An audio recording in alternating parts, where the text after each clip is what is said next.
589페이지에 있는 예제 struct student.c를 볼 텐데요. 이 예제는 구조체 변수 간의 대입 그리고 동등 비교의 예제인데 이거 이외에도 바로 전에 배운 문자열을 다루는 방법에 대한 예제로서도 아주 중요하기 때문에 여러 가지 활용을 하나의 예제 안에서 골고루 하고 있어요. 잘 보도록 합시다. 먼저 구조체 선언을 하고 있죠. 이거는 그냥 순수하게 구조체만 선언되고 있어요. 어떤 메모리도 데이터나 스택 영역에 잡히지 않습니다. 그래서 구조체가 선언되었기 때문에 여기에서 선언된 구조체를 사용할 수가 있죠. 선언된 구조체를 사용해서 변수 3개를 초기화를 하면서 선언했습니다. 다음을 볼게요.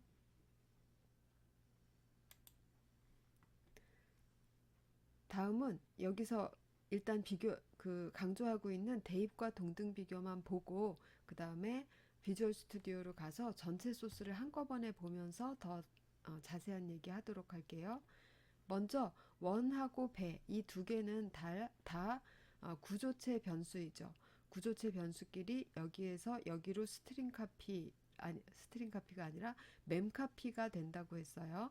그럼 멤 카피는 이 내용상으로는 어떻게 될까요? 우리 눈에는 보이지 않지만 메모리 투 메모리 카피가 된다고 했어요.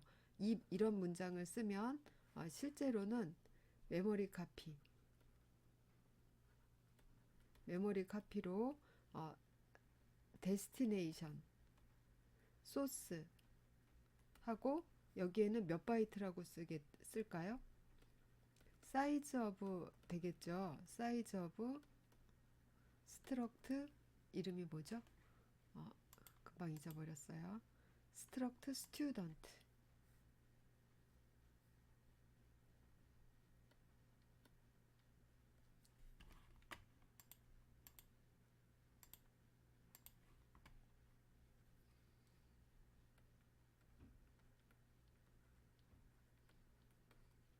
이 문장이 수행되는 거예요. 예. 그래서 멤카피가 대신 수행되기 때문에 대입 연산은 구조체 변수끼리 해도 된다. 그런데 이 두 개가 같은지를 비교하고 싶은데 이렇게 비교 연산자는 쓸 수 없다라는 거죠. 그래서 비교 연산자를 안 쓰면 그럼 두 개의 구조체 변수가 같은지 어떻게 비교하냐? 멤버 하나하나씩 1대1로 비교합니다. 원의 S넘하고 배의 S넘하고 같으냐. 그 다음에 원의 네임하고 배의 네임하고 같으냐를 하는데 이것은 문자열이기 때문에 스트링 CMP, 스트링 컴페어한 결과가 0이냐. 그리고 역시 이거 두 개도 문자열이기 때문에 스트링 컴페어한 결과가 0이냐.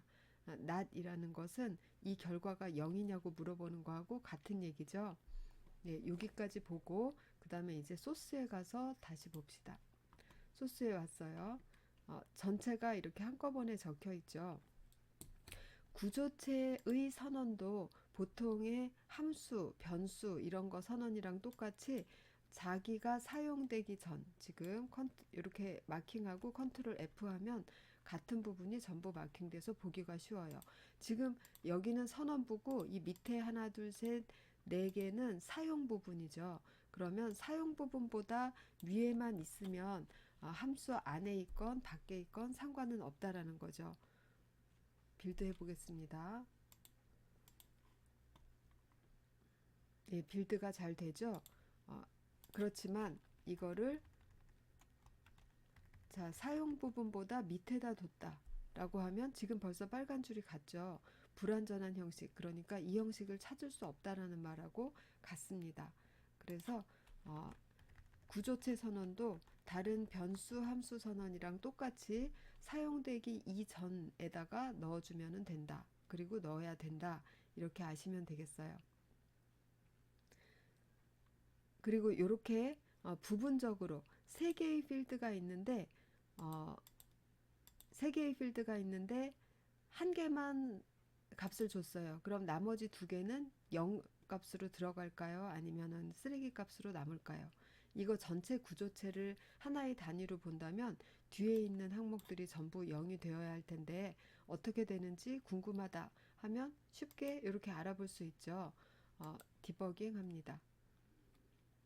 해서 이 자리에서 멈췄을 때 홍은 지금 전체 다 줬기 때문에 어, 예, 요거는 포인터니까 요거는 뒷부분이 전부 0으로 채워져 있죠. 그럼 나는 어떻게 되어 있는지 봅시다. DPT 0값을 가지고 있어요. 네임도 전부 0값을 가지고 있죠. 즉 필드가 3개가 있는데 그 중에 하나만 맨 앞에 하나만 값을 줘도 초기화를 시도했다는 것만 있으면 그 뒷부분은 전부 0으로 채워준다는 것을 알았어요. 그리고 또 하나 봅시다. 홍에다가 숫자 하나, 문자열 하나, 문자열 하나 이렇게 줬어요. 문자열 2개를 나란히 줬죠.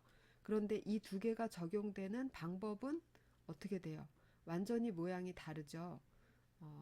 요거를 옆으로 약간 치워놓고 이거는 이제 수행을 멈출게요.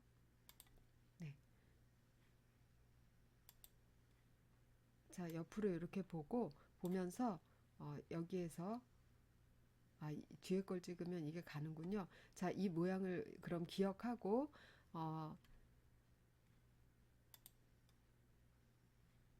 앞으로 가서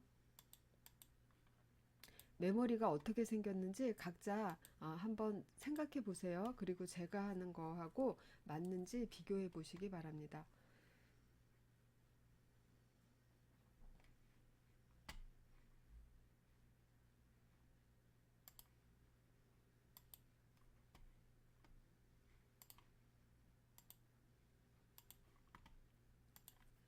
자, 이렇게 했습니다. 그럼 여기에서 제가 설명하고 싶은 건 이 모양이 어떻게 되냐라는 거예요. 홍이라는 거의 모양은 인테저 하나 4바이트죠. 그 다음에 포인터 하나 4바이트죠. 그 다음에 12바이트짜리 문자열 들어갈 자리 하나 이렇게 3개의 항목으로 나눠져 있습니다. 그리고 그걸 이렇게 3개의 값으로 초기화를 시키고 있어요. 그럼 어떤 모양이 되는지 봅시다. 여기에 2018 뭐뭐뭐뭐라는 숫자가 들어갈 거예요. 그 다음에 여기에는 요건 포인터 값이죠. 이 내용이 이 내용이 코드 영역에 상수 문자열이니까 코드 영역에 있고 그것을 이 포인터가 가리키고 있는 모양이 될 겁니다. 이쪽은 스택 영역이고 이쪽은 코드 영역이겠죠. 상수가 들어있는 있고 그 다음에 마지막은 12바이트가 잡혀 있는데 그거를 상수 문자열인 홍길동으로 초기화하는 거예요. 그럼 어떻게 되나요? 여기에 홍, 길, 동, 백슬래시 0 나머진 다 0이겠죠. 이렇게 들어가는 모양이 되겠죠. 그래서 2개를 똑같은 형태로 초기화한 것 같지만 선언된 형태가 이것이기 때문에 뜻은 완전히 다르다는 거죠. 이 모양을 잘 기억하시기 바랍니다. 그런 다음에 이제 소스를 봅시다. 소스를 보면 여기를 볼게요. 이거 이제 마킹 없애고 NA의 DPT에다가 이거를 넣는데요. 그럼 NA도 이 스트럭트 스튜던트 타입이에요. 그거의 DPT라는 건 포인터죠. 그러면 이 포인터 값이 상수 문자열의 첫 번째 주소만 가지고 있는 겁니다. 배의 DPT도 이 상수 문자열의 주소만 가지고 있는 거예요. 이거는 주소 값이기 때문에. 그런데 여기에 배의 네임에 대해서는 어떻게 했어요? mem카피, 스트링카피 이런 식으로 해서 내용을 채워 넣었죠. 그러면 여기에 배의 네임이 아니라 DPT에다가 기계공학과 이렇게 복사를 해서 넣는다. 이거 말 되나요? 지금 신텍스 상으로는 빨간 줄도 안 가고 이 줄 그냥 가만히 받아들이고 있죠. 컴파일러가 잡아내지 못하고 있어요. 그렇지만 이거는 해서는 안 되는 것이죠. 배의 DPT라는 건 그냥 포인터 타입일 뿐이고 거기에 버퍼가 잡혀 있는 게 아닙니다. 그래서 버퍼가 잡혀 있는 것처럼 어떤 내용을 그쪽으로 스트링 카피해서 넣을 수는 없어요. 꼭 유의하시기 바랍니다. 그래서 네임에는 실제로 버퍼가 있기 때문에 이렇게 스트링 카피해서 넣을 수가 있습니다. 그리고 나머지는 그냥 멤버를 액세스해서 출력하는 부분이니까 다들 아실 거예요. 그리고 비교하는 부분 이렇게 하나씩 하는 거 아까 봤습니다. 그래서 요대로 한번 실행 한번 해보고 여러분들도 각자 작성해서 실행 한 번씩 해보시기 바랍니다. 예, 새로 입력한 이 이름이 나의 이름으로 들어갔네요. 예, 이렇게 해서 이번 예제 정리하겠습니다.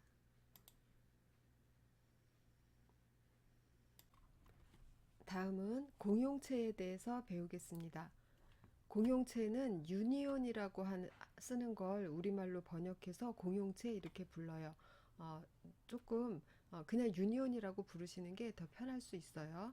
유니온은 주의하실 것이 사용하는 신텍스, 그러니까 구문 부분에서는 구조체하고 거의 같다고 보시면 됩니다.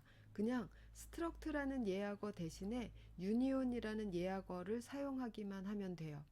스트럭트 뒤에 이름 중괄호 열고 중괄호 닫고 여러 개의 선언문 이렇게 생겼잖아요. 거기에서 스트럭트만 유니온이라고 바꿔서 쓰시면 됩니다. 그리고 멤버를 액세스하는 방법도 똑같아요. 멤버 어떤 변수 유니온 변수 구조체 변수라고 불렀었죠. 그런 것처럼 유니온 타입의 변수가 있으면 그거의 멤버를 액세스할 때는 이 포인트 점 연산자를 씁니다. 그럼 점 찍고 그 안에 뭐 id st1 안에 id라는 필드 이렇게 지칭을 하시게 됩니다. 그래서 구문상으로는 구조체랑 아주 비슷하지만 내부적으로 구현되는 방법은 완전히 달라요. 구조체에서 두 개의 필드를 쓰면 예를 들면 캐릭터 ch하고 인테저 i하고 두 개가 하나의 구조체로 묶여 있다 라고 하면 메모리상에서 어떻게 잡혀 있는지 아시죠? 5바이트가 한꺼번에 이렇게 연속된 영역에 있는 거잖아요. 여기에 ch 있고 여기에 i 있고 그렇죠. 이게 구조체예요. 그런데 공용체라는 것은 4바이트만 잡힙니다. 4바이트예요. 그리고 이 4바이트라는 건 뭐에 의해서 결정되냐 하면 여기 나열되어 있는 지금은 2개밖에 없는데 나열되어 있는 모든 항목 중에 가장 많은 바이트 수를 차지하는 항목에 따라서 메모리가 잡힙니다. 여기서는 1바이트 4바이트라서 4바이트가 제일 크잖아요. 그래서 4바이트가 잡힌 거예요. 그리고 이 안에 지금 이거의 이름이 st라고 해봅시다. 이거 전체의 이름이 그래서 st 안에 ch 지금 여기 ch 있죠. st.ch라고 하면 ch는 1바이트만 차지하잖아요. 그러면 st의 첫 번째 원소에서부터 1바이트를 꺼내서 캐릭터 타입으로 여기 있는 것처럼 캐릭터 타입으로 해석해서 사용하는 게 st.ch예요. 그럼 st라는 변수 안에 i라는 멤버도 있잖아요. 그럼 st.i 이렇게 부르면 st의 첫 번째 주소에서부터 4바이트를 인테저 타입으로 해석해서 리드 라이트 합니다. st.i라고 하면. 그래서 공용체는 결론적으로는 공용체 안에 있는 모든 멤버가 하나의 메모리 영역을 같이 쓰는 거예요. 그럼 이렇게 하는 경우가 어떤 데 필요한가 의구심이 드실 거예요. 예를 들면 내가 회원 관리를 하는데 나의 회원은 두 종류라고 해봅시다. 개인일 수도 있고 법인일 수도 있어요. 그럼 고유 번호를 관리를 해야 되는데 개인이라면 주민번호를 가질 것이고 법인이라면 법인 번호, 사업자 등록 번호를 가질 것이죠. 그렇지만 어떠한 회원이 주민번호와 법인번호를 동시에 가질 일은 없겠죠. 그러면 필드를 주민번호 필드, 그 다음에 사업자 등록번호 필드 이렇게 2개를 나란히 가지면 메모리 낭비가 심하잖아요. 2개 다 열 몇 바이트씩 들어가는데 그거를 30바이트 가까이를 잡아놓을 필요가 없겠죠. 그렇다고 하면 이 사람이 개인일 때는 이 필드를 2개 중에 더 많이 차지할 만큼만 잡아놓고 개인일 때는 주민번호로 해석하고 법인일 때는 등록번호로 해석하고 이렇게 하면 되겠죠. 이런 경우에 유니온이 유용합니다. 그렇다면 유니온을 쓸 때는 이 유니온 필드 하나만 쓰지는 않겠죠. 이 유니온 필드 중에 이 유니온 안에 있는 여러 개의 항목들 중에 어느 항목이 지금 값을 가지고 있다라는 정보를 나타내는 외부 항목이 반드시 따로 있을 겁니다. 예를 들면 이거를 또 바이트 수를 이렇게 많이 잡으면 아까우니까 캐릭터 카인드 이렇게 있어서 이 카인드를 보고 카인드가 1일 때는 ch가 값을 갖고 있고 2일 때는 i가 값을 갖고 있다. 이런 식으로 유니온 바깥에 그 유니온 내부의 항목 중에 어느 게 지금 액티브한 항목인지를 알려주는 정보가 반드시 같이 따라다닐 겁니다. 그렇게 생각을 하고 이제 예제를 한번 보도록 할게요.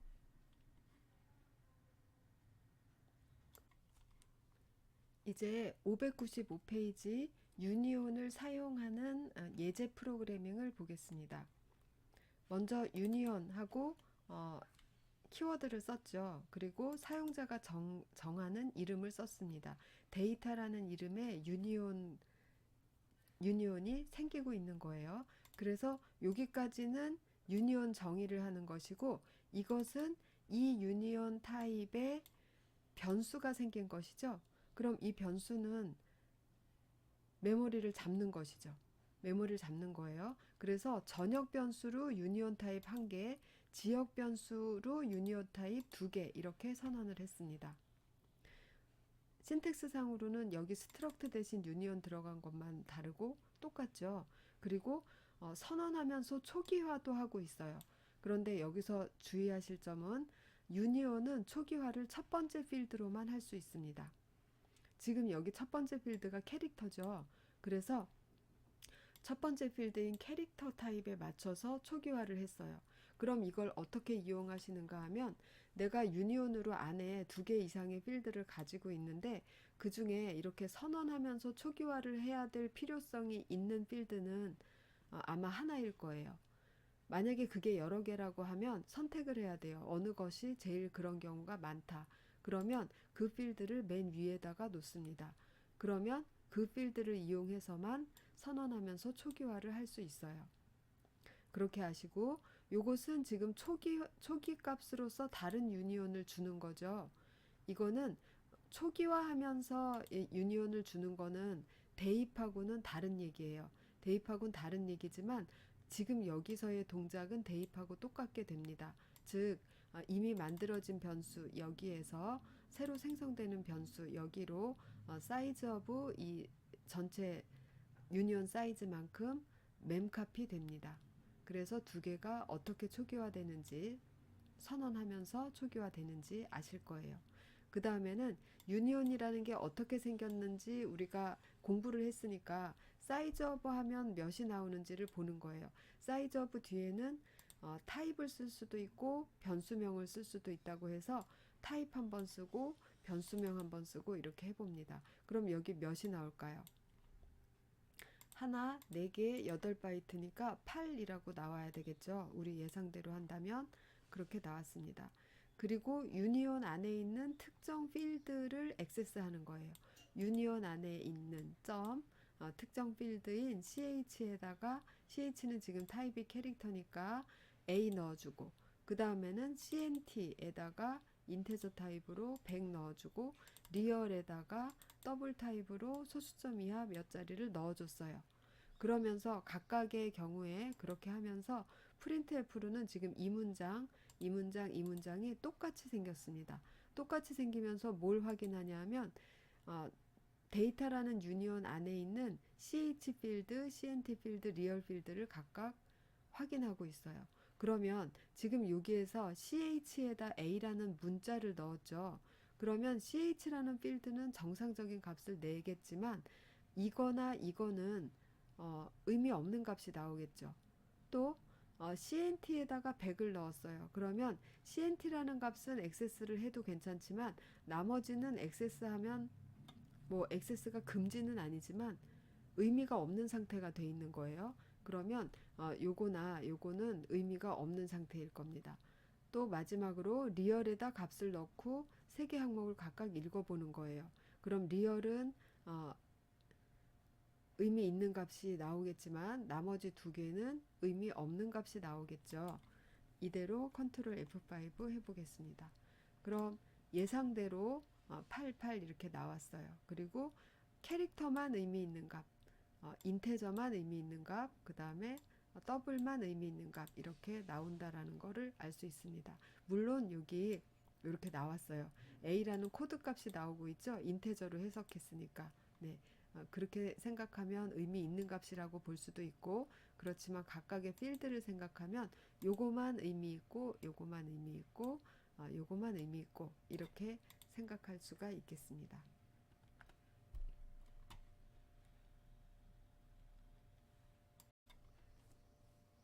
다음으로 타입 DEF라는 게 나왔어요. 써봤죠? 써봤는데 그래도 다시 한번 정리하고 넘어갑시다. 타입 DEF는 여기 나온 대로 자료형을 재정의, 즉 이미 있는 자료형에다가 새로운 이름을 준다라고 생각하시면 되는데, 이 타입 DEF 안에다가 새로 자료형을 디파인 하면서 타입 DEF 하는 것도 보셨죠?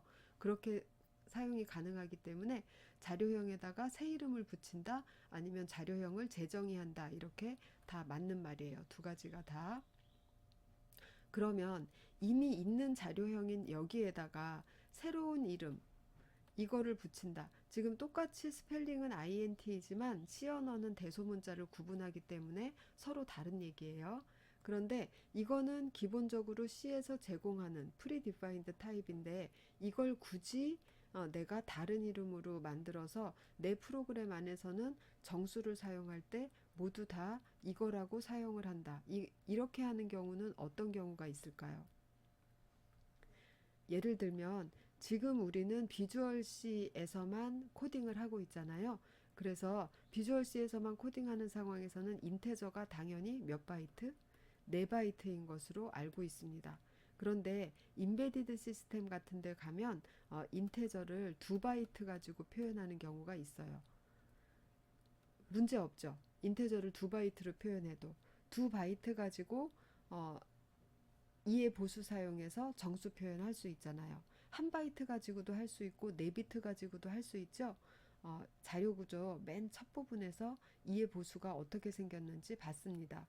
몇 비트건 그 비트 가지고 한 비트만, 그 MSB 한 비트만 특별한 의미로 쓰면서 2의 보수 표현을 할 수가 있어요. 그럼 정수 표현이 되는 겁니다.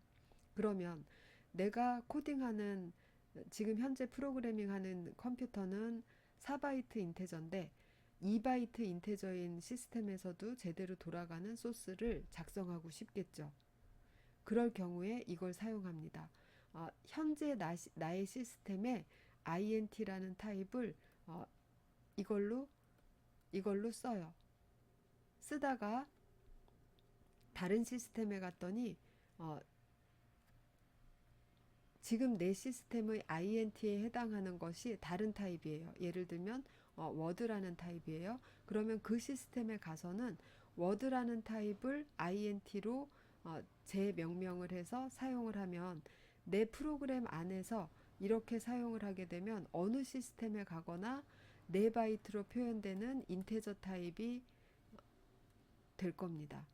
그래서 하나의 소스 프로그램을 가지고 서로 다른 환경에 가서도 똑같은 형태의 2바이트 인테저 내지는 4바이트 인테저 이런 식으로 똑같은 형태의 자료를 사용하고자 할 때 이렇게 사용자 정의 타입을 만들어서 내가 만든 이 타입을 나의 소스에서 활용해요.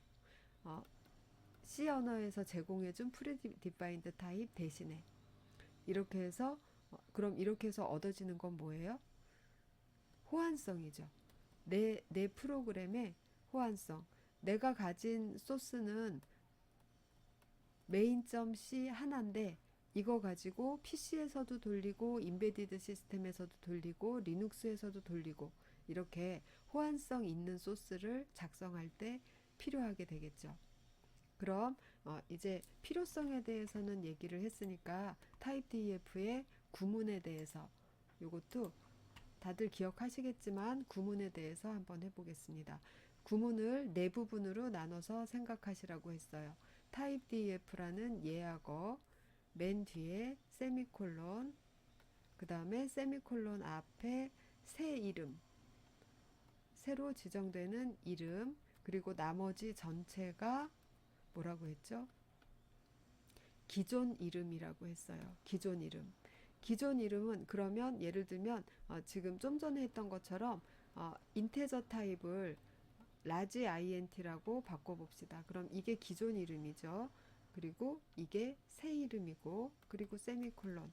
이렇게 하면, 아이고, 세미콜론을 두 번 찍었어요. 예, 이렇게 하면 기존 이름인 이거를 앞으로는 이 이름으로도 부를 수 있게 하겠다. 그렇다고 이 이름이 없어지는 건 아니에요. 이것도 사용할 수 있고, 이런 타입을 쓰게 되면 이것이 바로 이거다라고 알려주는 겁니다. 그리고 전에도 보셨듯이 요 안에다가 여러 단어를 쓸 수도 있죠. unsigned integer, unsigned 띄고 integer 이런 식으로 쓸 수도 있고, 또 더 긴 걸 쓸 수도 있어요. struct 중괄호 열고 뭐 한 다음에 중괄호 닫고, 이런 이 전체 블럭이 이쪽으로 들어갈 수도 있죠. 그러면 여기서부터 여기까지가 기존 타입이 되는 겁니다. 그 타입의 새로운 이름 이렇게 붙이게 되는 것이죠. 그래서 스트럭트에다가 새 이름을 주는 건 스트럭트를 매번 앞에다가 붙여서 타입 이름을 쓰려면 길고 논리에 집중이 잘 안 되잖아요. 쓸데없이 말이 길어지면 프로그램에 논리에 집중하기가 힘들어집니다. 그래서 그런 것을 줄이기 위해서 이것을 한 단어짜리 짧고도 명확한 이름으로 바꿀 때, 그럴 때 또 타입 DF를 활용하게 되죠.